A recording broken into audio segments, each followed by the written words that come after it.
The courtroom fell silent as Justice Merriweather rapped her gavel. All eyes turned toward the trembling witness stand, where a shabby, rust-colored stray dog waited. No one expected her to speak, but today, justice for all meant listening to the most unlikely hero of all. The hush stretched taut until a soft bark echoed, drawing gasps. This was no ordinary trial. This was a battle for truth, led by a rescuer without a voice. The city slept under a blanket of neon haze. In a narrow alley near downtown's financial district, a small pack of stray dogs foraged through overturned bins. Rusty, a dilapidated mutt with deep amber eyes, sensed something different that night. A hushed conversation above hinted at a dark secret, one powerful enough to change lives forever. Rusty's ears perked.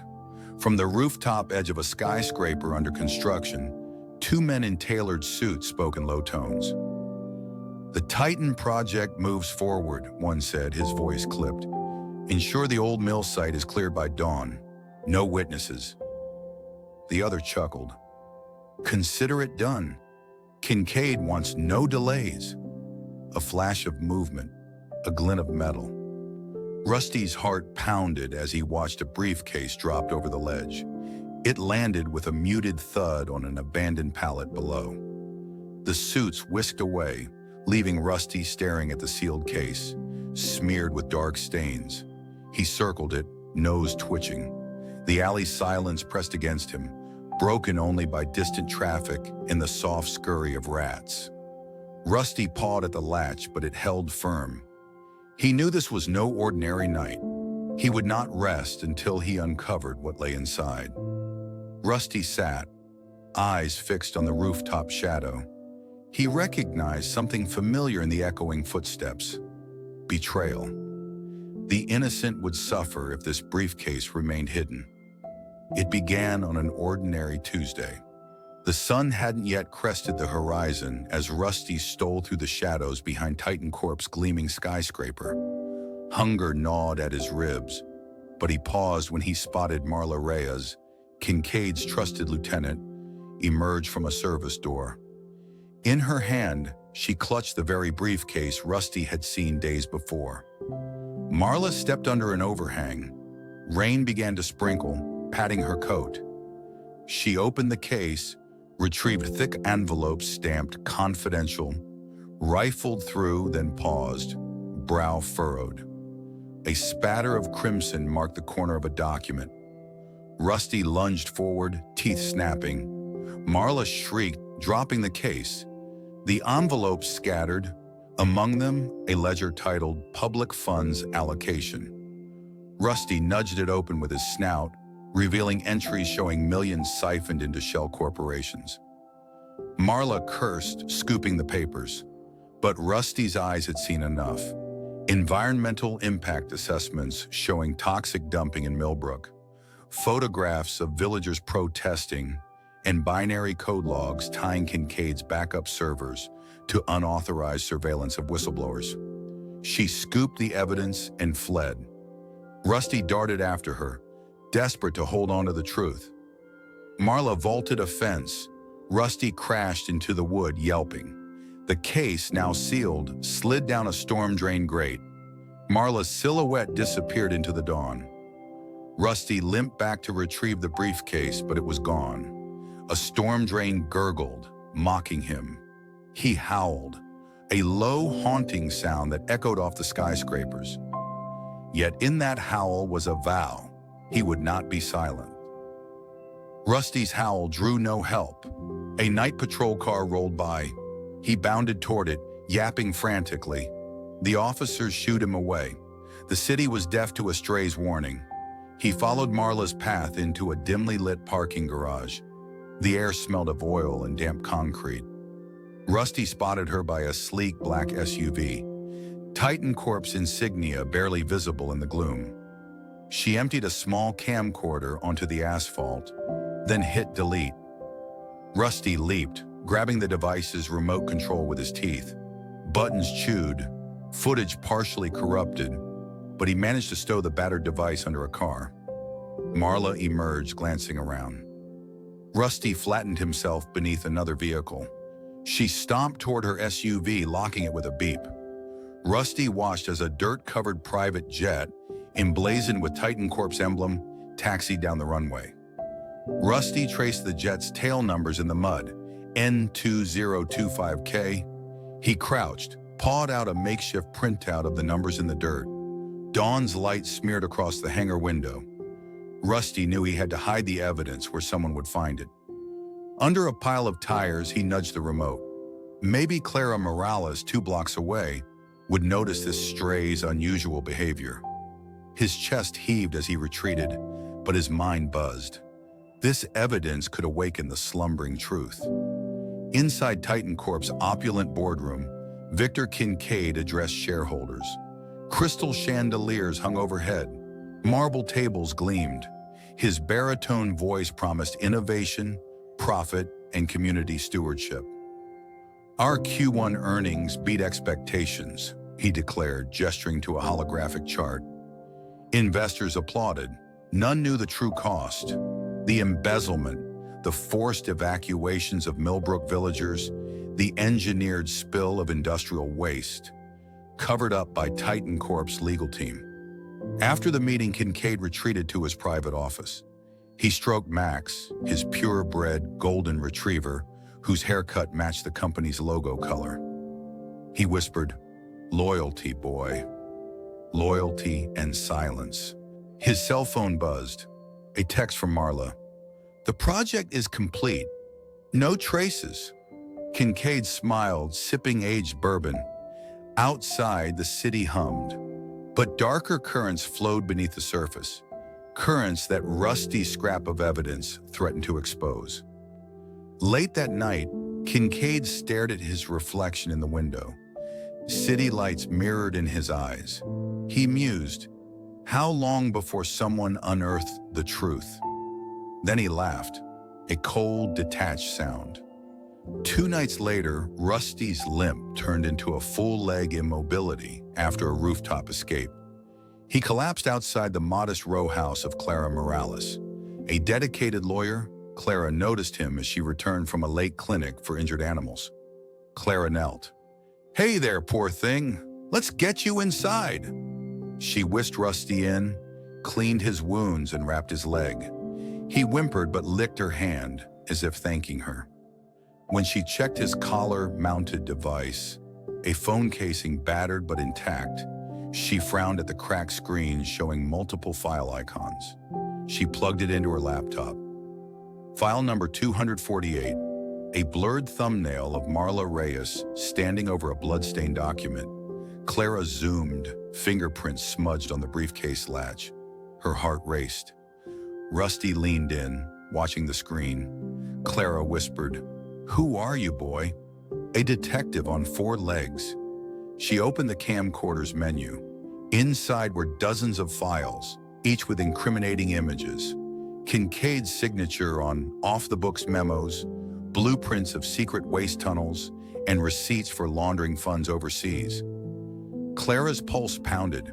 She realized this stray held the key to a scandal far beyond her typical pro bono cases. Clara and her paralegal, Jamal, worked into the dawn. Excel sheets blinked with shell company names. GIS maps overlaid toxic spill zones. They subpoenaed satellite imagery, cross-checked employee schedules, and found anomalies. Marla's recorded absence during the Millbrook evacuation. Every lead pointed back to Victor Kincaid. Rusty lay beside Clara's desk, collar mic active. When Clara left to file motions, Rusty slipped out to patrol the block, alert for any sign of Marla or her cronies. That night, he returned with a damp folder dropped behind Clara's neighbor's dumpster. Blueprints of the old mill site showing hidden tunnels used to dump waste. They added it to their growing dossier. At 3 a.m., Clara stared at the mountain of evidence and sighed. "This could rewrite corporate history," she murmured. Jamal nodded, exhaustion and excitement mixing in his eyes. They prepared a 300-page brief, each section annotated, cross-referenced, and time-stamped, ready for court.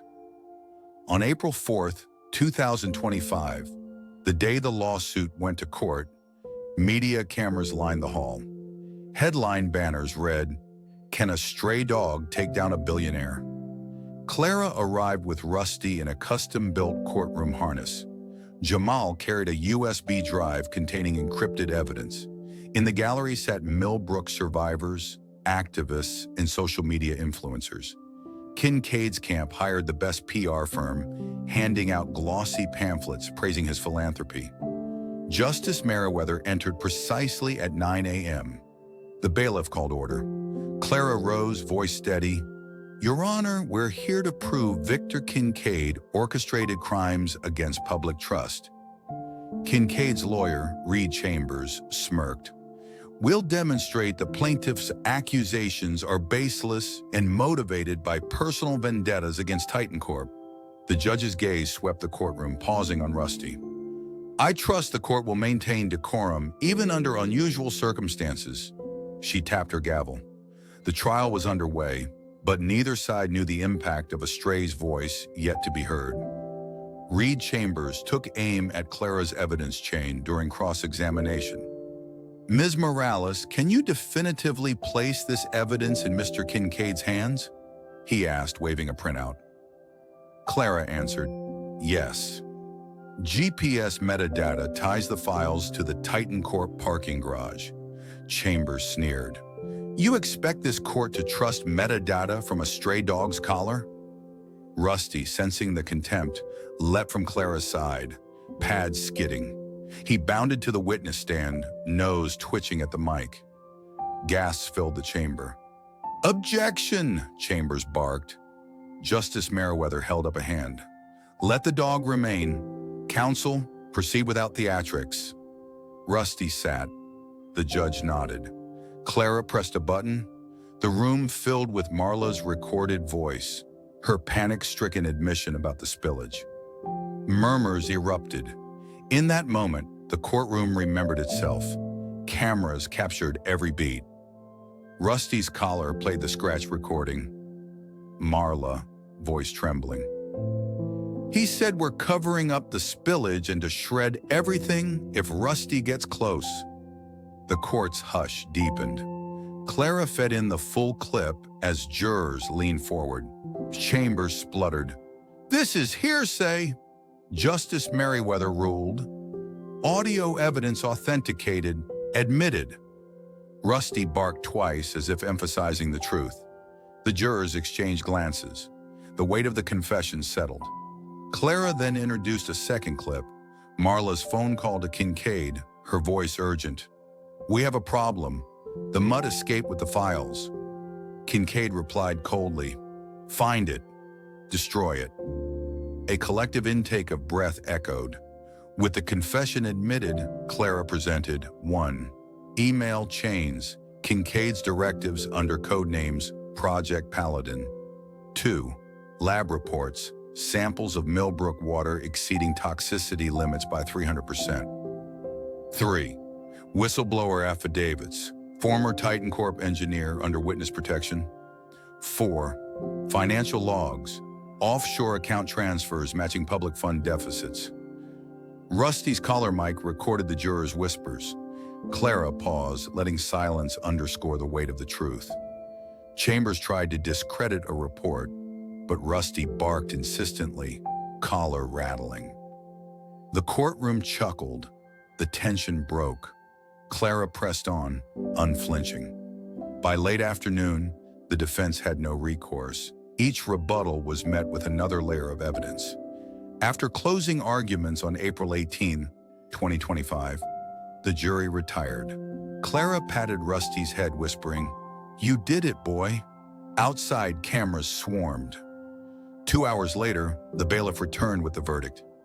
"We find the defendant, Victor Kincaid, guilty on all counts." Cheers erupted. Kincaid stood, pale, escorted away.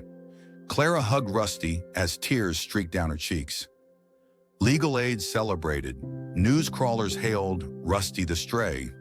Major newspapers published front-page editorials. Canine courage unmasked corporate crime. Social media stats soared. Funds were seized, $1.2 billion allocated for environmental remediation and reparations. Titan Corp's board ousted Kincaid. The victory felt personal, for the victims, for Clara, and for Rusty. 6 months later, Rusty received the Civic Bravery Medal in a ceremony at City Hall. Clara launched the Human Animal Legal Aid Foundation, pairing rescued animals with pro bono lawyers to pursue justice in forgotten cases. Titan Corp, under new leadership, pledged transparency, community development, and environmental stewardship. We learned the hard way, its CEO announced. Rusty, once a forgotten stray, now roams city parks serenely, tongue-lolling. Children waved, journalists wrote follow-ups. His story became a beacon of hope, proof that even the smallest voice can topple giants. And that's the end of today's story. If you enjoyed it, don't forget to hit that like button and subscribe for more tales like this. Until next time, take care.